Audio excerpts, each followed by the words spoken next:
ইনি হচ্ছেন ডাক্তার কদম আলী।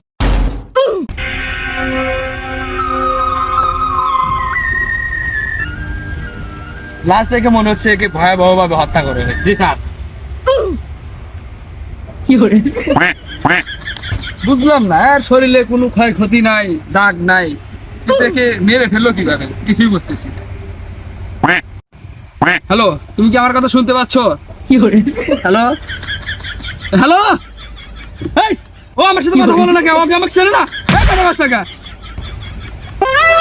এ স্যার কি কন, ও লাশ ও তো মারা গেছে। মারা গেছে তো কি হয়েছে? আমি যে ডাক্তারও জানে না। আমার অর্থপাতি গুলো কি হয়েছে? অর্থপাতি দেখতেছি সব ডেট ফেলা আছে, আবার কাজেও জিনিসপাতি নাই এগুলা।